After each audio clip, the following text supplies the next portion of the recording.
রাধে রাধে।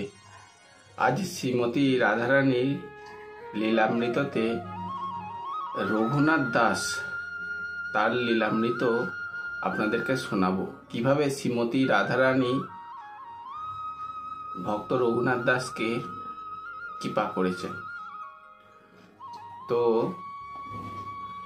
এই রঘুনাথ দাস সপ্তগ্রামে পশ্চিম বাঙ্গাল, অর্থাৎ আমরা যে পশ্চিমবঙ্গে থাকি, সপ্তগ্রামেতে হিরণ্য মজুমদারের পুত্র ছিলেন।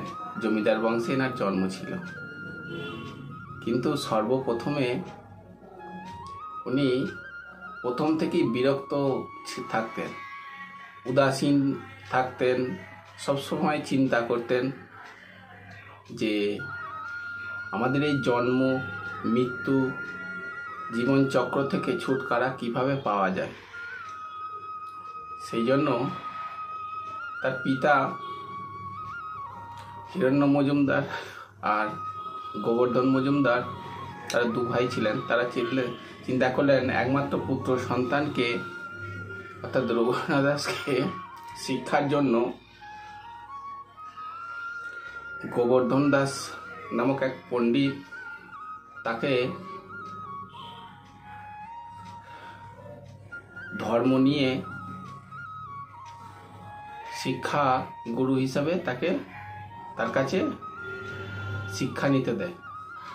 কিন্তু এই গোবর্ধন দাস বাবাজি রঘুনাথ দাসকে সর্বদাই ভালোবাসতেন এবং সব সময় এমন পাঠ পড়াতেন, উনি চৈতন্য মহাপ্রভুর লীলা সম্বন্ধে সবকিছু তুলে ধরতেন, যার ফলে মহাপ্রভুর প্রতি দর্শনের আকুলতা উৎকণ্ঠা প্রচুর থাকত। তো একসময় যখন মহাপ্রভু আমাদের অদ্বৈত আচার্যের কাছে এসেছিলেন, সন্ন্যাস ধর্ম যখন নিয়েছিলেন 24 বছর পরে, তো উনি তো পুরী ধামেতে, গয়া ধামেতে গিয়ে আমাদের সেখানে সন্ন্যাস ধর্মে দীক্ষিত হয়ে তারপর পুরী ধামে গিয়েছিলেন এবং তারপরে একবার অদ্বৈত আচার্যের গৃহেতে তার মাতৃ যে জন্মস্থান নবদ্বীপ ধামেতে, সেখানে তার গৃহেতে না এসে অদ্বৈত আচার্যের গৃহেতে উনি নিবাস করেছিলেন। তাতে কারণ সন্ন্যাস ধর্মের নিয়ম ছিল যে সন্ন্যাস নিয়ে যাওয়ার পরে তার গৃহস্থের মধ্যে থাকা উচিত নয়, দিন কাটানো উচিত নয়। তার জন্য তার পাশেই শান্তিপুর স্থানেতে আর কি অদ্বৈত আচার্য যেখানে নিবাস করতেন সেখানে ছিলেন এবং মহাপ্রভু তার মাতাকে দর্শনও দিয়েছিলেন এবং বিষ্ণুপ্রিয়াকে চরণ পাদুকা যে সন্ন্যাস ধর্ম করে গিয়েছিলেন। তারপরে বিষ্ণুপ্রিয়াও কিন্তু মহাপ্রভুকে দর্শন করতে যাননি, তার মাকে দর্শন দিয়েছিলেন। যাই হোক, এ বিস্তার লীলা একটা। তো সেই সময় করে রঘুনাথ দাস মহাপ্রভুকে দর্শন করতে যান, কিন্তু মহাপ্রভুকে দর্শন করা মাত্রই তার বৈরাগ্য সঞ্চারিত হয় হৃদয়ের মধ্যে। তার পিতা কিন্তু তাকে চেয়েছিল গৃহস্থ রাখার জন্য। হ্যাঁ, ধর্মের নিয়ে আছে, তার শিক্ষাকাণ্ডের জন্য তাকে গুরুদেবের শিক্ষা জন্য ব্যবস্থা করেছিলেন, কিন্তু কোনো মাতা পিতা, অর্থাৎ তার যে পিতা হিরণ্য মজুমদার, উনি চাননি। যাই হোক, মহাপ্রভু তখন বললেন যে এইভাবে এখন তুমি মাতা পিতার সেবা করো, সময় এলে তখন আমার কৃপা দৃষ্টি পাবে। তো এইভাবে উনি নিরাশ হয়ে চলে গিয়েছেন। পরে উনি, শোনা যায় গ্রন্থেতে লেখা আছে, মহাপ্রভুর সঙ্গে দুবার দর্শন করেছিলেন, কিন্তু দুবারই, একবার বাল্যকাল অবস্থায় আর একবার কুমার অবস্থায়, দুবারই কিন্তু মহাপ্রভু ফিরিয়ে দিয়েছিলেন। পরে যখন নিত্যানন্দ প্রভু খড়গপুরে ভগবান স্থানেতে যখন মহাপ্রভু কীর্তনাদি করতে এসেছিলেন, তখন উনি নিত্যানন্দর সঙ্গে দর্শন করেছিলেন এবং পরে সেই সপ্তগ্রামেতে চিরাদধি মহোৎসব পালন করতে বলেছিলেন। কারণ বলেছিলেন যে, আরে রঘুনাথ, তুমি তো একটা বড় চোর দেখছি। কারণ সেই চোরের জন্যই যেমন লুকিয়ে লুকিয়ে চুরি করে, তুমি আমাকে ছাড়া মহাপ্রভুকে দর্শন করার জন্য, কৃপা পাওয়ার জন্য তুমি চেষ্টা করছো, তুমি তো কৃপা থেকে পেলে বঞ্চিত হয়ে গেলে। তাই তোমার এর ক্ষমা নেই। কিন্তু রঘুনাথ দাস খুব তার প্রতি সহনশীলতা হতে এবং তার সঙ্গে কৃপা চাওয়াতে এবং ক্ষমা প্রার্থীর জন্য খুব আবেদন জানায়। তখন বলে, ঠিক আছে, আমি ক্ষমা করে দিলাম, কিন্তু তার জন্য দধি চিরা মহোৎসব করো, সব বৈষ্ণবকে প্রসাদ গ্রহণ করো।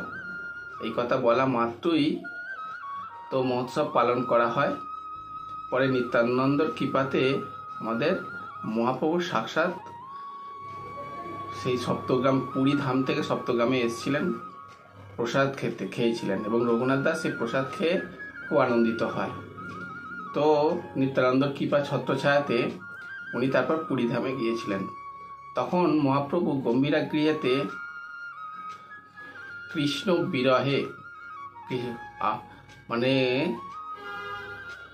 এত কাতর হয়ে গিয়েছিলেন যে গম্ভীরা গৃহের মধ্যে দেয়ালের মধ্যেও ঘর্ষণ করে করে তার গালের মধ্যে পুরো রক্তারক্তি হয়ে যায় এবং তার সুদবুদ কখনো ক্ষয়ে ফেলে, কখনো কুর্ম আকৃতি ধারণ করে, কখনো বা রোমাঞ্চ হয়। সেই সময় রঘুনাথ দাসকে মহাপ্রভুর কৃপাদৃষ্টির জন্য চেয়েছিলেন। তখন মহাপ্রভু বলেছিলেন, আমার এমন অবস্থাতে আমি তোমাকে ঠিকভাবে পরিচালনা করতে পারবো না, তাই স্বরূপ দামোদরকে তার সেবায়তের জন্য সমর্পণ করে দিয়েছিলেন। তো রঘুনাথ দাস আমাদের জগন্নাথ পুরী ধামেতে সেবায়ত করতেন। তারপরে যখন মহাপ্রভু স্বরূপ দামোদর অপ্রকট হয়ে যান, অপ্রকট হওয়ার সময় করে রঘুনাথ দাসকে খুব কৃষ্ণ বিরহ, রাধা বিরহ এবং তার বৃন্দাবনে যাওয়ার জন্য তাকে আদেশ দিয়েছিলেন এবং প্রকট যেসব লীলাগুলো, প্রকট স্থানগুলো, সেগুলো প্রকট করার জন্য, গ্রন্থ লেখার জন্য এবং সেবায়ত করার জন্য তাকে পাঠিয়েছিলেন। কিন্তু যখন মহাপ্রভু রঘুনাথ, আমাদের স্বরূপ দামোদর, রায় রামানন্দ রায় সব অপ্রকট হয়ে যান, তখন বিরহেতে পশ্চাতাপের জন্য মহাপ্রভুর আদেশ অনুপাতে বৃন্দাবনে চলে গিয়েছিলেন। সেখানে রাধাকুণ্ডেতে নিবাস করতেন। এবার যখন রাধাকুণ্ডেতে নিবাস করার স্থানেতে এবার রঘুনাথ দাসের উপর কার কৃপা দৃষ্টি হলো? শ্রীমতী রাধারানীর। সেটা কিরকম ভাবে? উনি সর্বদাই একটা কথাই, স্বরূপ দামোদর তো ললিতা সখীর অবতার, আর রায় রামানন্দ রায় বিশাখা সখীর অবতার। তাই সখী ভাবে আমাদের রঘুনাথ দাসকে শিক্ষা দিতেন যে রাধারানী কিভাবে সেবায়ত করা যায়, আর ওনাকে সর্বদা মানসিক সেবা দিতেন। সেই মানসিক সেবার ফলে উনি সর্বদাই মানসিকভাবে রাধারানীকে শৃঙ্গার করতেন। কখনো বা বেনি মানে মাথার চুল আর কি, শৃঙ্গার করতেন। কখনো বা তার চরণে আলতা পরিয়ে দিতেন, নূপুর পরিয়ে দিতেন। কখনো বা ফুল গন্থন করে মাল্য প্রদান দিতেন রাধারানীকে, শ্যামসুন্দরকে। তো দিতে দিতে তখন এক সময় দেখা যায় শ্রীমতী রাধারানী তার উপর এতই কৃপা দৃষ্টি করলেন এবং শ্যামসুন্দরও কৃপা দৃষ্টি করলেন, সে এক সময় দেখা যায় সে রাধাকুণ্ডেতে উনি তপস্যা করছেন, অর্থাৎ ধ্যানস্থ করে শ্রীমতী রাধারানী শ্যামসুন্দরের সেবায়ত করছেন। তখন যমুনার জলেতে বাঘ এসে সে জল পান করছে, আর এই দৃশ্যটা সনাতন গোস্বামী দর্শন করেন। আর তখন আমাদের শ্রীকৃষ্ণ ধনুষ বাণ নিয়ে রঘুনাথ দাসকে 4-5টা করে প্রহরী দিচ্ছে, পাহারা দিচ্ছে, যাতে তাকে বাঘ এসে আক্রমণ না করে। বাঘ তো সবসময় মানুষকে কিংবা জন্তু জানোয়ার পেলে তো তাকে খেয়ে ফেলে। তার ধ্যানস্থ অবস্থায় বিঘ্ন যাতে না ঘটে, তাই শ্যামসুন্দর তাকে পাহারা দিচ্ছেন। এই দৃশ্য দেখা মাত্রই সনাতন গোস্বামী ক্ষণিকের তারপরই দেখলো শ্রীকৃষ্ণ সেই স্থানে নেই। তো সনাতন গোস্বামী রঘুনাথ দাসের কাছে এসে বলে, রঘুনাথ, তুমি একটা কুটির নির্মাণ করো না, তোমার জন্য স্বয়ং কৃষ্ণ ধনুর্বাণ নিয়ে এখানে পাহারা দিচ্ছিলেন এবং বাঘ এসে যমুনায় জল খাচ্ছিল। তোমাকে তোমার ধ্যানে যাতে বিঘ্ন না ঘটে, তোমার জন্য শ্যামসুন্দরকে কেন কষ্ট দিচ্ছ? এই কথা বলে বললো ঠিক আছে। তারপরে আর এক সময় শ্রীমতী রাধারানী ধ্যানস্থ করছে। শ্রীমতী রাধারানী ছত্র নিয়ে অর্থাৎ তার চূর্ণি নিয়ে রঘুনাথ দাসকে ছাওয়া প্রদান করছেন।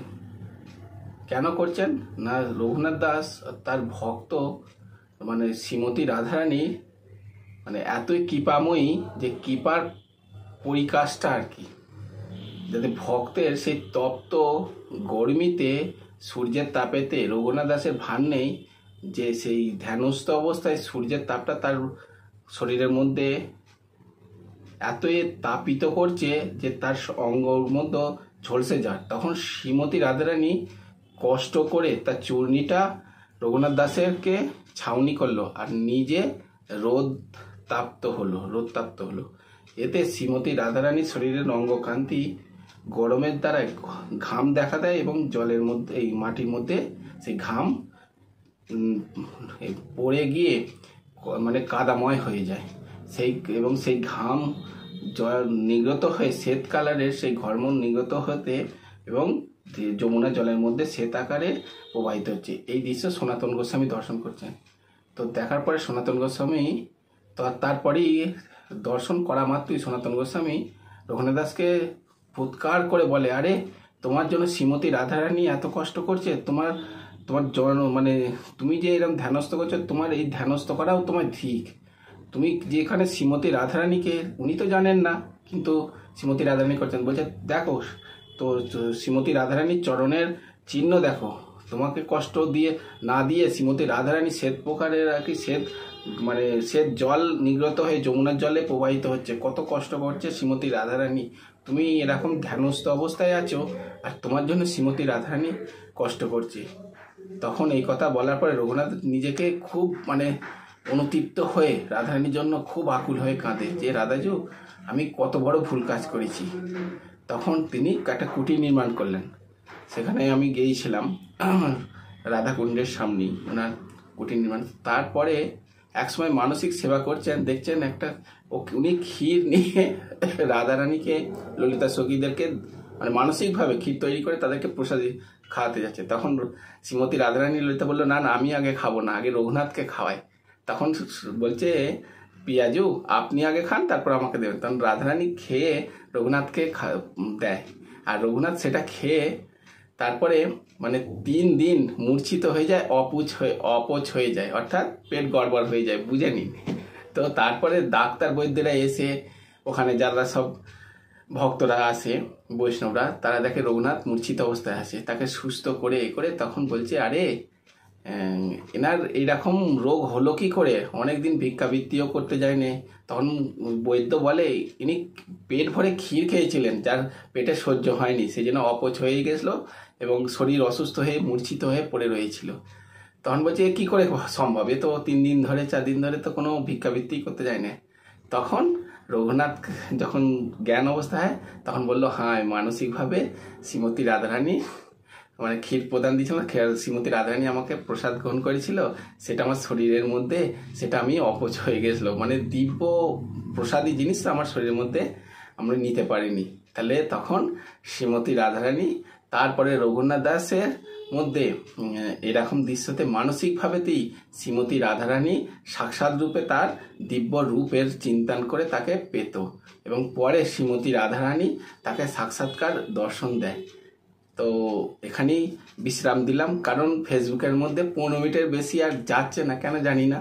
যাই হোক বিস্তার লীলা তার হয় না, আমি অল্প সংক্ষেপেই যে রসাস্বাদন দিলাম। আশা করি ভালো লাগবে। রঘুনাথ দাসের উপর শ্রীমতী রাধারানীর এরকম কৃপা করে আপনাদের উপরেও কৃপা করবেন যদি আপনারা রাধারানীর মানসিকভাবে সেবা করেন এবং আকুলতা বাইরে চোখের জল নির্গত করেন। দেখবেন রাধারানী এতই কৃপাময়ী করুণাময়ী আপনার উপরেও কৃপা করবেন। প্রেম সে কহো রাধা রানী কি জয়। রাধে রাধে রাধে রাধে।